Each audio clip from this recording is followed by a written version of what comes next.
Bonjour, dans ce nouvel épisode, j'ai le plaisir de recevoir mon ami Sébastien Martinez, champion de France de la mémoire, et aujourd'hui, on échange sur comment apprendre à l'école.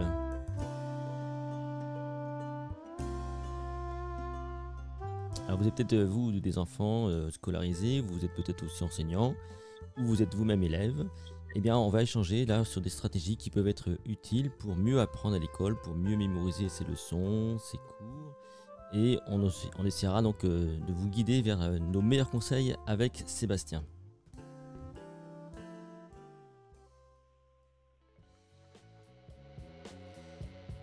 Bonjour, je m'appelle Vincent Delourmel, je suis mnémoniste, je travaille sur l'art de la mémoire depuis 1995. Vous pouvez retrouver tous mes travaux sur mon site https://les-secrets.com. Et dans ce nouveau podcast, j'échange avec Sébastien Martinez.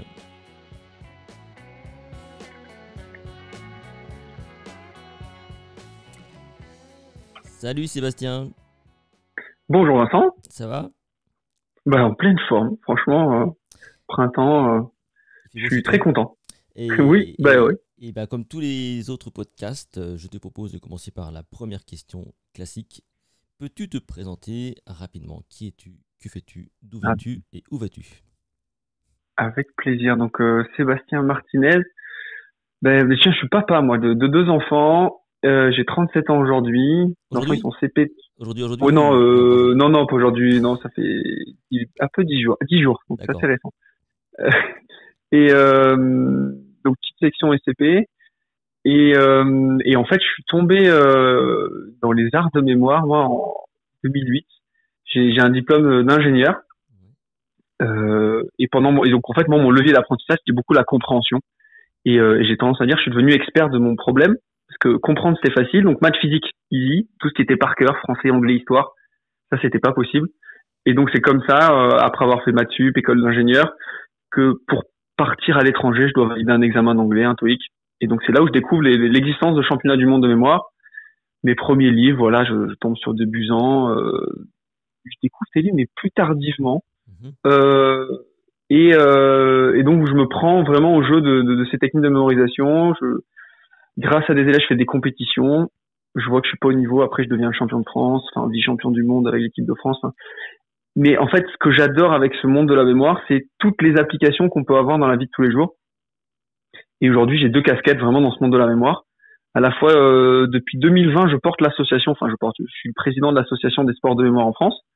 Le but, c'est de démocratiser vraiment cette pratique le plus largement possible. Et donc ça c'est ma partie bénévole. Et après mon métier, on va dire, ce qui me rapporte de l'argent, je suis formateur et j'interviens soit avec de la formation d'enseignants, soit avec dans des écoles, école du Louvre à Paris, ou des facs de médecine et en entreprise aussi, des conférences. On va parler de tout ça et justement parce que c'est marrant parce que tu t'intéresses à l'art de la mémoire à partir du moment où tu dois donc apprendre une langue étrangère, si j'ai bien compris. Et donc, tu fais finalement le distinguo entre la compréhension et la mémorisation, tel que tu le... À l'époque, en tout cas. Oui, voilà. C'est vrai. Et parce que finalement, c'est vrai que quand on comprend les choses, on retient efficacement, en général, l'information. Oui. Et pour les langues étrangères, donc, tu as travaillé sur quoi concrètement? Alors, ça, c'est une question qui n'était pas prévue, mais tu travaillais sur quoi concrètement? Alors, concrètement, là, je travaillais sur, pour le TOEIC, notamment, c'est la compréhension, donc c'est le vocabulaire. Ouais. En fait, quand t'as le test de TOEIC, t'en as deux, t'as oral, donc t'écoutes, il faut que tu coches des réponses par rapport aux questions, et une écrite. Quand on prononce des mots que tu comprends pas, tu peux pas répondre à la question. Et c'est ça. Ouais. Donc, d'un point de vue très terre à terre, pour pouvoir comprendre, en fait, des fois, t'as besoin de mémoriser. Et en fait, c'est là où j'ai compris, par la suite, en fait, il y a des matières où la compréhension te permet du coup derrière de mémoriser. Oui. Mais il y a d'autres matières, donc maths, physique, tout ça, mais d'autres matières comme l'anglais, le français, l'histoire. Avant de pouvoir comprendre, tu as besoin de mémoriser un minimum de base. De cette mémorisation, ça permet de créer des raisonnements et du coup de la compréhension. En fait, avant, je les opposais, ces deux termes, maintenant, c'est vraiment très complémentaire. Hein. Exactement. L'un arrive après l'autre et ça s'enchaîne, quoi. Et donc, tu parlais des championnats de France de la mémoire, dont tu es le porte-drapeau aujourd'hui en France, du coup. Est-ce que tu peux nous en dire un peu plus? Alors, à qui ça s'adresse? Pourquoi? Pour qui? Au début, en fait, on a créé cette association. C'est les 3 premiers champions de France de mémoire, là, Sylvain et Guillaume, en 2020, parce que avant, voilà, ça date de 91, hein, les championnats du monde de mémoire, c'était Médusan, je connais bien. Et, et en fait, au début, quand je découvre ce monde, moi, au début, je veux pas faire ça. Je me dis, mais c'est un truc de geek, c'est un truc que j'ai pas envie je vois pas l'intérêt. Et en fait, je prends conscience de l'intérêt de ces championnats, parce que je me rends compte que pour pouvoir transmettre ces arts de mémoire, ces techniques de mémorisation, il y a besoin de montrer des exemples, tu vois, et d'être exemplaire. Évidemment. En tout cas, moi, c'est la manière dont je le vis avec mes élèves. Et je me dis, le meilleur moyen d'être exemplaire, bah, c'est de faire des compétitions, quoi. En tout cas, c'est le raisonnement que j'ai eu, moi. Et en fait, j'ai pris des grosses claques au début. Et en fait, c'est un vrai sport. Donc, il y a de l'endurance, il y a des gestes techniques à pratiquer. Alors, il y a 10 épreuves différentes, hein. Il y a des épreuves sur des listes de chiffres, des épreuves sur des listes de mots, des épreuves sur des visages, des noms, tout ça. Et donc, c'est assez technique. Alors, il y a des trucs qui sont très bien, que j'aime beaucoup, d'autres qui sont vraiment très techniques, comme mémoriser des listes binaires. Alors, les listes binaires, c'est des 1, 0, 0, 0, 1, c'est ça? C'est ça. C'est assez impressionnant, mais ça reste quand même, voilà, de manière globale, ça reste un sport assez jeune. Il y a des nouveaux standards qui sont en train d'émerger. Notamment, il y a un cours qui sont émergés d'Australie, des États-Unis. Donc, en fait, c'est d'assez jeune. Donc, cette compétition, aujourd'hui, on a un décathlon qui existe en France, dans le monde. Donc, c'est 10 épreuves. Et je suis assez convaincu qu'il y a d'autres formats qui vont émerger petit à petit et qui seront peut-être plus fun. Parce que là, aujourd'hui, ça s'adresse plutôt à des experts, des gens qui ont envie de s'entraîner plusieurs heures avant de commencer à avoir des premiers résultats. Et en compétition, on a quand même un format qu'on appelle découverte, qui permet à des gens, aller en 1 heure juste d'explication, on commence à s'amuser et on s'amuse à mémoriser des visages et des noms, des listes d'images et des listes de mots. Ça dure une demi-journée. Et après, tous les gens qui veulent découvrir ce monde, hein, on a un serveur Discord, à la station, tous les mardis soirs, il y a un entraînement. Ça s'appelle asmémoire.fr, enfin, AS, Association Sportive et mémoire, quoi. Donc, je sais pas si j'ai répondu à la question. Je suis parti un peu dans tous les sens. Ça permet surtout, je pense, de prendre conscience de deux choses. C'est évidemment la place des stratégies, parce que quand on se lance comme ça, de but en blanc, sur des exercices de mémoire, on le fait de façon un peu spontanée, sans trop savoir comment s'y prendre. Et puis on se rend compte que quand on y met des stratégies, bah forcément, ça va mieux marcher, mieux fonctionner. Et aussi l'enjeu de l'entraînement. Et ça, moi, je l'ai vécu avec toi, parce que il n'y a pas très longtemps, tu étais justement à Rennes pour le championnat de France. Et j'ai pu assister comme ça donc, à une épreuve. Et c'est vrai que c'était assez amusant de voir cette discipline et puis le sérieux dans lequel les gens se plongeaient pour pouvoir décrocher des performances. D'ailleurs, il y a eu une performance qui a été, je crois, qui a dû être dépassée, je crois, par... Il y a eu plusieurs records de France. Ouais. Il y a aussi un record du monde qui était fait par un Italien. Alors, c'est quoi le record du monde? C'était sur quelle... C'est sur les images. Ouais. C'est sur les images. En fait, tu as des lignes de 5 images. Tu as 5 minutes pour mémoriser un maximum l'ordre de ces lignes. Et pendant la restitution, les lignes sont conservées, mais les images sont mélangées au sein de chaque ligne. Et il faut dire, ça c'était la première image, ça c'était la deuxième, la troisième, la quatrième, la cinquième. Et là, mince, le nouveau record, il a plus de 600, je dirais 600. J'ai plus de chiffres en fait. Il a réussi à retrouver 600 images dans l'ordre, quoi. Il a réussi à remettre 600 images dans l'ordre. En fait, le décompte, c'est une ligne, 5 points de juste. Une ligne de fausse, c'est moins 1. Ah oui, en plus. Donc il a sûrement fait quelques erreurs, mais en tout cas, plus de 600, donc ça fait un sacré paquet de lignes. Non, mais c'est intéressant parce que c'est un peu ce que je dis souvent aux gens, c'est quand on prend justement le parallèle avec le Rubik's Cube, par exemple. Toi, moi, je ne savais pas faire un Rubik's Cube avant. J'ai un copain qui m'a montré la méthode pour faire ce genre de choses. Et on se rend compte qu'effectivement, si tu n'apprends pas la stratégie, si tu t'entraînes pas, tu peux passer des jours et des jours. Et, c'est ça, ou même ne sans jamais y arriver. Voilà. Et puis finalement, avec la bonne méthode, avec de l'entraînement en plus, en 5 minutes, tu peux y arriver, quoi. Mais en fait, ce qui change, c'est ça. Et c'est là où c'est assez intéressant le Rubik's Cube. C'est marrant parce qu'il y a 1 an, je me suis mis dedans et là, je suis à moins d'1 minute là pour le résoudre. Ah, c'est fort. Mais je me suis chauffé avec mon petit. Et en fait, le Rubik's Cube, ce qui est bien, c'est que on le voit en fait. Donc c'est facile à montrer la mécanique. Et en fait, dans les arts de mémoire, comme tu le vis aussi au quotidien, il y a 3 étapes pour mémoriser. Il y a l'attention 1, puis il y a l'encodage. Donc le fait d'associer, de créer des liens, tout ça. Et après, il y a la dernière phase qui est l'entraînement, la récupération, enfin des informations. Ouais. Moi, j'aime bien le présenter comme ça. Et nous, on est très entraînés sur les sports de mémoire. C'est sur cette deuxième phase d'encodage et surtout d'association. Ouais. On fait beaucoup d'histoires, d'associations. Et là, on voit que sans méthode, par exemple, si on prend une liste de 20, ne serait-ce que 20 chiffres, on n'arrive pas à les retenir, on n'en prend que 7, quoi. Et dès qu'on a des méthodes, on arrive à faire les 20, et plus on s'entraîne, plus on peut aller vite. C'est ça. Et en compétition, le record du monde sur les chiffres, c'est 620 chiffres en 5 minutes, quoi. Donc c'est il y a une épreuve colossal. qui est d'ailleurs aussi très très parlante, moi j'en parle souvent dans mes interventions, c'est les jeux de cartes en fait. C'est vrai que moi si je donne un jeu de cartes mélangé à quelqu'un et je lui demande de le mémoriser comme ça, il peut y passer une semaine, voire 2 et ne jamais y parvenir. Oui. Et puis avec une bonne méthode et un entraînement, tu peux y parvenir en très peu de temps, quoi. C'est ça, c'est 12 secondes 73 le record du monde. C'est incroyable. Ouais, non, c'est donc, tout ça, la phase de mémorisation. Et la restitution, c'est 5 minutes juste pour que les Combien tu dis qui sont pas dedans. Combien non, en fait, c'est la phase de mémorisation et la restitution, elle est en moins de 5 minutes. C'est ça, en moins de 5 minutes, c'est ça. Ouais. Ce qui est très très fort. Et justement, tout ça, toi, ça t'a amené donc à t'intéresser aussi parce que tu es papa. Donc, au milieu scolaire, et ça va être le sujet qu'on va aborder, c'est le constat que tu peux faire, qu'on peut faire justement de l'école, et on va échanger là-dessus.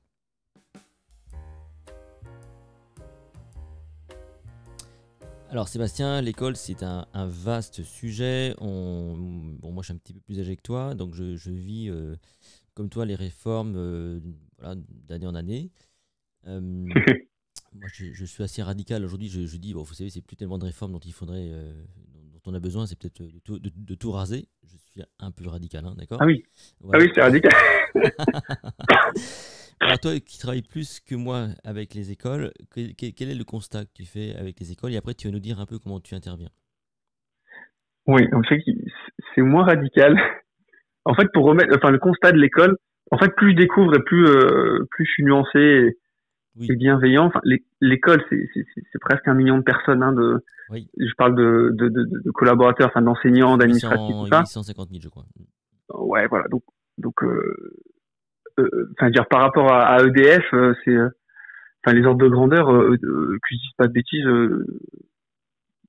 C'est au moins 10 à 100 fois. Enfin, non, je sais plus, j'ai 10 000 ou 100 000 collabs EDF. Mais j'ai plus le chiffre, mais voilà, j'ai quelqu'un qui m'a dit une fois, l'éducation nationale EDF c'est une PME par rapport à l'éducation nationale. Donc déjà, t'as des dizaines de lieux où des gens délivrent des salles de classe en fait, des écoles. Donc en fait, c'est très compliqué quant à ce genre d'échelle de créer tout n'est pas standard déjà, il y a plein de nuances et le changement prend plus de temps que sur internet, que ce qu'on voit. Donc c'est vrai qu'on a tendance à voir surtout le mauvais côté, dire ça prend une plombe, ça avance pas. Et en fait, dans les faits, c'est heureusement déjà que ça prend du temps et il y a plein d'endroits qui sont merveilleux d'un point de vue innovation, il y a des choses incroyables qui se passent. C'est vrai. Donc moi, mon constat par rapport à l'école, c'est surtout le contexte dans lequel l'école évolue. L'école, nos enfants, souvent on parle de communauté éducative, t'as l'enfant, t'as le parent, t'as les enseignants, t'as encore tout ce qu'il y a autour. Un des gros sujets aujourd'hui, c'est que il y a 100 ans, même avant, un enfant, il avait une compétition, entre aller au champ et travailler au champ et aller à l'école. Aujourd'hui, c'est aller à l'école ou être sur des écrans, quoi. Tu vois ? Oui, c'est vrai. Et c'est vrai. Donc dans le contexte, du coup, le métier, en tout cas les missions de l'école sont 10 fois plus complexes à gérer aujourd'hui que il y a pas si longtemps. C'est vrai que ce genre d'organisation, c'est beaucoup plus difficile à changer, c'est beaucoup moins agile évidemment qu'une petite entreprise de 10 personnes. On est bien d'accord. Et en fait, moi, alors peut-être que c'est parce que je suis dans cette partie un peu innovation de ça, mais tous les enseignants que je rencontre sont des grands passionnés. Et j'adore échanger avec eux. Ils m'apprennent plein de choses et je leur apprends aussi 5 points. Mais donc, je suis assez optimiste en fait, parce que plus je rencontre des enseignants et plus je les trouve merveilleux. Tu vois, donc ça c'est un biais que j'ai parce que forcément, j'attire peut-être que ces enseignants aujourd'hui. Ouais. Mais donc voilà, donc à l'école, et donc j'ai une double casquette. J'ai cette casquette à la fois de formateur où j'interviens et aussi maintenant je commence à le voir, des devoirs à la maison avec mon fils tes enfants, évidemment. Et c'est vrai que d'être enseignant aujourd'hui, c'est pas facile. Et moi, je ne voudrais pas être enseignant aujourd'hui dans le contexte actuel. Et si tu veux, moi, quand je dis qu'il faut tout raser, c'est pas tellement au niveau des enseignants, et je suis d'accord avec toi, Bah oui, parce qu'ils sont de bonne volonté, et malheureusement, ils sont un peu à la merci justement des réformes, qu'on peut oui, parfois leur, informer, leur imposer, pardon, et qui sont pas toujours, on va dire, voilà, très, très bonnes, j'imagine.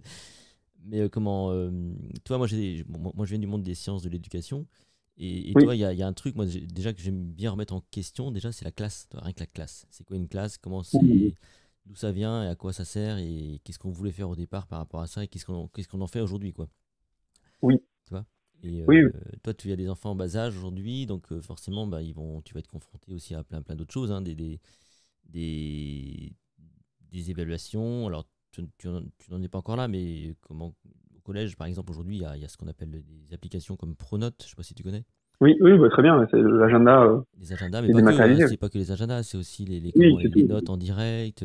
Enfin, moi, j'ai le sentiment qu'aujourd'hui, l'école, elle a pour conséquence de stresser quand même beaucoup de monde, quoi. Et il y a beaucoup d'anxiété, Ben, je trouve, qui se retrouve par rapport à ça. Moi, j'en parle beaucoup avec les élèves qui sont au collège notamment et les parents justement d'élèves. Et c'est vrai que on a l'impression d'être tout le temps informé de tout, sur tout, à tout moment, donc de ce que fait son enfant et son élève. Et on peut pas s'empêcher de comparer la moyenne par rapport à son enfant. ah bah oui, Tu vois, voilà, on en est un petit peu bah là oui. quand même. Après, c'est la force et le problème du numérique et de tout ce qui est notre nouvelle, enfin, notre société, c'est qu'on amplifie ce qui existe déjà, quoi. Et donc là, ça a amplifié les travers de l'aspect compétition qu'on peut avoir à l'école. Oui, Et ouais, je suis d'accord. Mais voilà, j'aime bien aussi voir voilà, les bons côtés, et t'as bien raison. euh, d'arriver à voir comment ça crée de la coopération La entre les socialisation, enseignants, et oui. voilà, et tout ça. Et du coup, Ouais. du coup, Vas-y. euh, toi, tu interviens, je crois, plutôt auprès des enseignants, en fait. Oui, oui, Et oui, parce que c'est ça qu'il faut faire, je crois, parce que moi, j'intervenais, il y a eu un temps auprès des élèves, mais les enseignants n'étaient pas là, et c'était un peu dommage, je trouve. Alors, c'est bien d'avoir les oui, deux, peut-être, hein, j'imagine. oui. Et alors, comment tu interviens, toi, auprès des enseignants, dans quel contexte Alors, il y a différents types d'enseignants. Il y a enfin, pré-bac et post-bac. Avant le bac, pour les enseignants, bon, il y a public-privé aussi.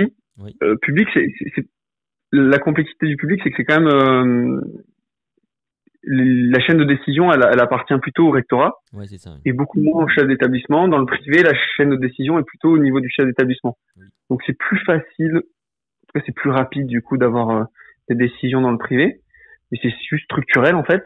Et du coup les budgets sont différents parce que du coup il y a un organisme qui s'appelle Formis qui gère, c'est un OFCO quoi, dans le privé. Euh, Techniquement c'est les mêmes budgets, mais du coup la décision comment est répartie les budgets sont complètement différents, donc c'est plus facile. Enfin c'est plus facile, enfin, que le public. Pas non plus très très facile. Mais donc voilà, donc là j'interviens dans la formation continue du coup, oui, avec des enseignants qui se forment, qui choisissent des thématiques sur lesquelles ils veulent travailler. Donc moi évidemment c'est sur tout ce qui est mémorisation.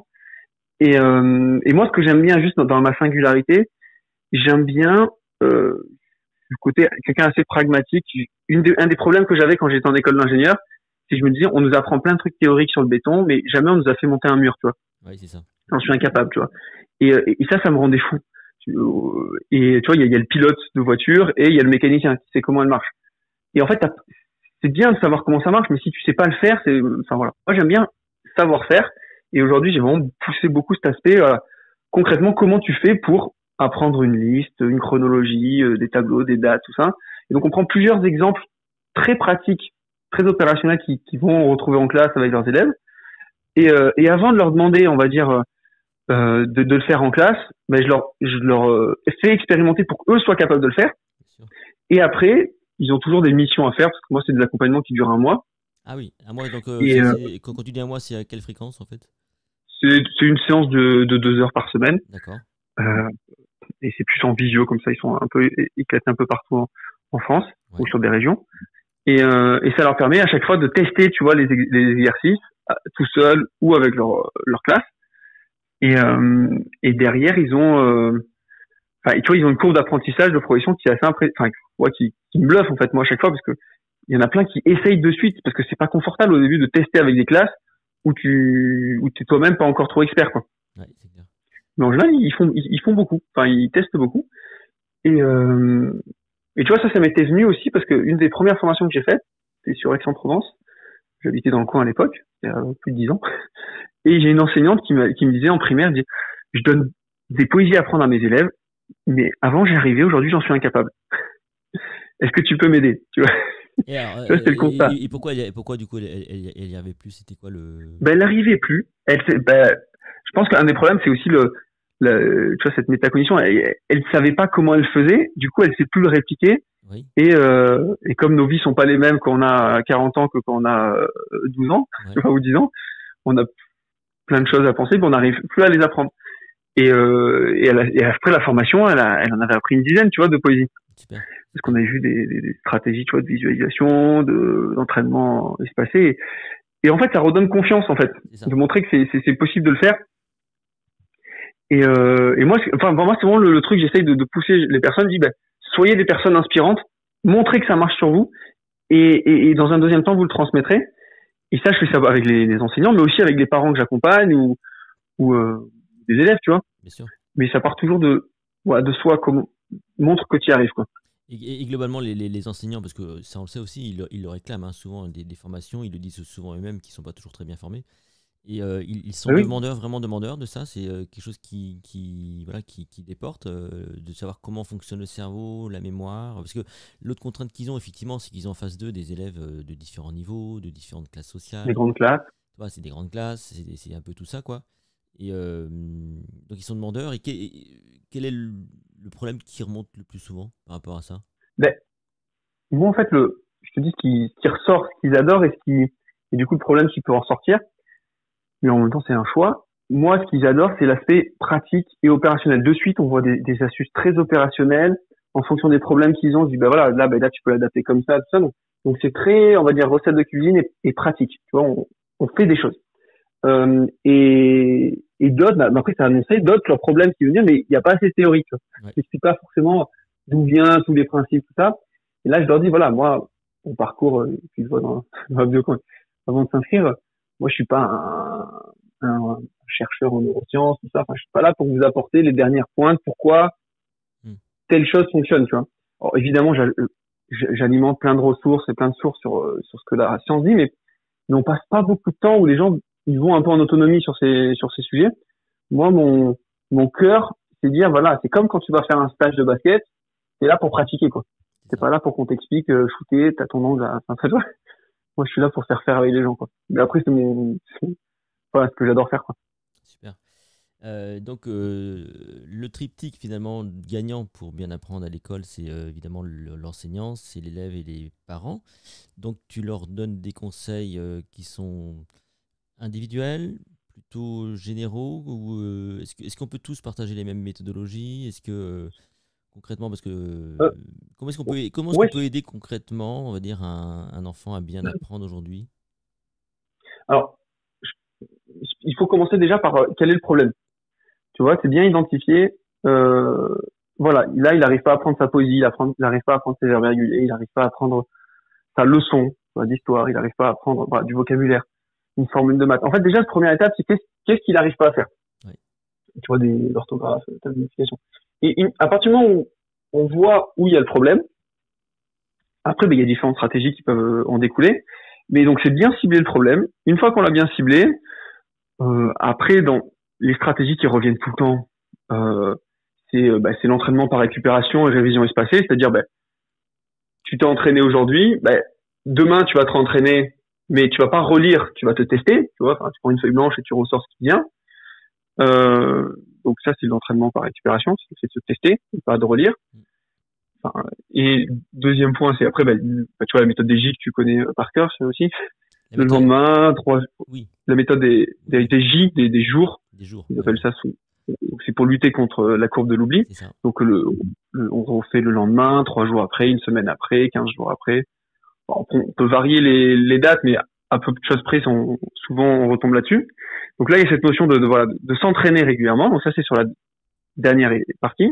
Mais en amont, s'il y a des problèmes de mémorisation, on peut jouer sur des associations. Si je prends un exemple, qu'est-ce qu'il peut me dire là d'exemple?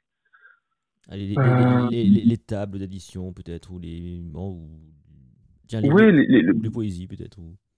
une poésie, c'est bien parce que c'est une des news que j'ai faites il y a pas longtemps sur apprendre une poésie. Là, c'était voilà une comptine d'un jeune là, qui était en primaire. Euh, C'était sur comment ça s'appelle? Ça s'appelle la sorcière. C'est une sorcière qui fait une soupe. Et donc en fait, ce que je dis, c'est chaque vers. À chaque fois que t'as un blocage, bah, tu essayes de trouver une association. Ouais. Là, c'était la soupe à la, je sais pas, À la c'est un petit moment limace, quand à même. la grimace À peut-être. ouais, ouais. Et donc, ce que je lui proposais, par exemple, la méthodologie, là, par exemple, pour la poésie, c'est que tu prends chaque vers et tu mets un ou deux mots-clés qui représentent chaque vers. Une Ok. fois que tu as listé tous ces mots, tu regardes que les mots et tu essaies de réciter ta poésie. Et là, normalement, à 80%, t'as juste. S'il te manque des idées, peut-être que tu rajoutes des mots, sinon, une fois que tu as ta liste de mots qui te permet de réciter la poésie, bah, il va falloir que tu mémorises cette liste de mots. Cette liste de mots, bah, tu vas faire une petite association avec chaque mot. Donc si c'est la sorcière et sa marmite, bah, tu imagines une sorcière, une marmite. Enfin, tu fais ta liste d'images. Là, tu peux faire une histoire avec ces éléments. Et après, tu t'entraînes à répéter ta poésie avec l'histoire que tu t'es créée. Et ce qui est intéressant, tu vois, cette phase d'encodage, tu vois, d'association, où on a sélectionné les mots importants, on les a imaginés, et après, il n'y a plus qu'à s'entraîner un peu régulièrement, et ça va devenir de plus en plus spontané et rapide. Et au final, est-ce que finalement, bien apprendre à l'école, ça commence déjà par reprendre de la confiance en soi, parce que c'est un petit peu ce que tu leur permets, finalement, c'est que tu les mets en situation de réussite Mais et de trouver un confort pour retrouver de tête la fameuse poésie, et finalement, c'est peut-être ça qui permet la réussite. c'est vrai que c'est une des conséquences, c'est d'arriver à faire des petites victoires à chaque fois. Ouais. Et ça, c'est ce qui est facile à faire quand t'es en individuel, ce qui est plus complexe à gérer quand t'as du groupe. Mais oui, en fait, et puis c'est ouais, la clé de beaucoup de choses, hein, c'est d'arriver à faire des petites réussites au fur et à mesure et voir que tu y arrives. Et en fait, le problème, c'est un des problèmes aussi avec l'apprendre, qui est différent avec un Rubik's Cube, c'est comme beaucoup de choses se passent dans notre tête, on a l'impression que quand on n'y arrive pas, ben c'est nous le problème. Oui. Et en fait, c'est juste que les gestes mentaux qu'on utilise ne sont pas bons en fait, ne sont pas appropriés à cette situation. C'est comme si on devait planter un clou avec la main, on n'y arriverait pas. Alors que si on prend un marteau, ben on y arrive. Ça dépend si tu es un karatéka, peut-être. Ouais, Et encore. enfin, et encore. Et alors que du coup, tu vois, la main et le marteau, ils sont cachés dans notre esprit. On voit pas. Tu vois, on a l'impression que les deux personnes font la même chose, Ouais, mais il y en a une qui a un marteau, l'autre qui a une main. Et donc c'est normal qu'il y en ait une qui va y arriver. Et voilà. évidemment. Donc, Euh, on peut expliciter tout ça, tu vois. Euh, et ça commence en classe, mais c'est aussi à l'école, enfin à la maison, tu vois. Donc c'est ça qui est assez. Et ça commence dès la maternelle en fait, dès la primaire. Et et c'est que tous les malus de confiance en soi qui sont acquis dès la maternelle et la primaire, malheureusement, tu les gardes, ou en tout cas, il y a une accumulation qui va se faire collège, lycée, quoi. j'ai une dernière question pour toi et tu vas te préparer à y répondre. La question que je vais te poser dans un instant, ce serait le conseil que tu donnerais, le conseil, si tu en as un à donner. Et j'ai prévu une petite question subsidiaire, mais ça, je te fais la surprise juste après.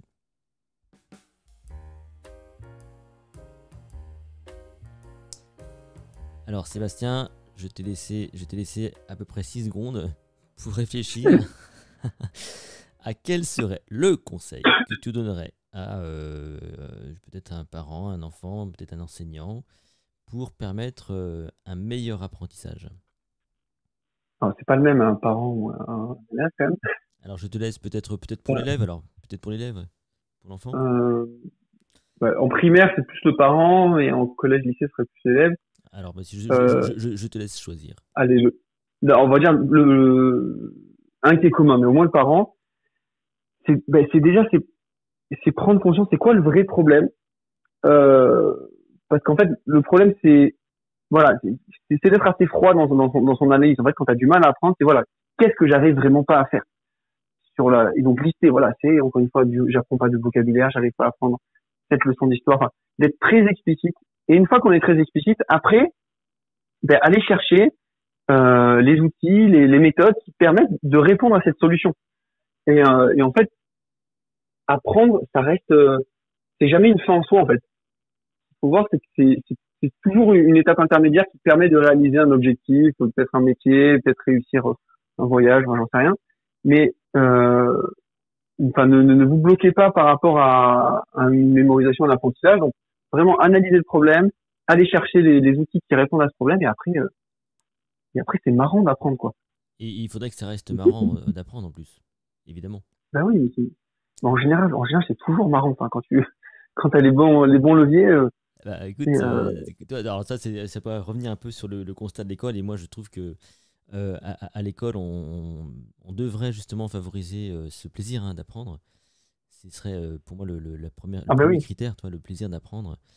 Moi, j'ai pas été un très bon élève, et c'est vrai que j'ai un peu plus souffert, enfin comme d'autres, j'imagine, mais c'est vrai que le plaisir d'apprendre, je pense que ça c'est un, euh, un des critères, je indispensable. pense, ouais, je pense sur lesquels il faudrait travailler.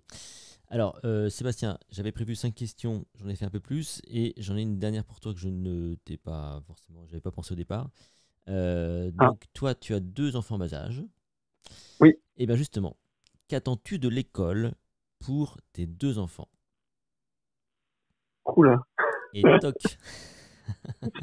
Qu'est-ce que j'attends de l'école pour mes deux Bah oui, enfants? finalement, toi qui es parent, qu'est-ce que tu attends de l'école finalement?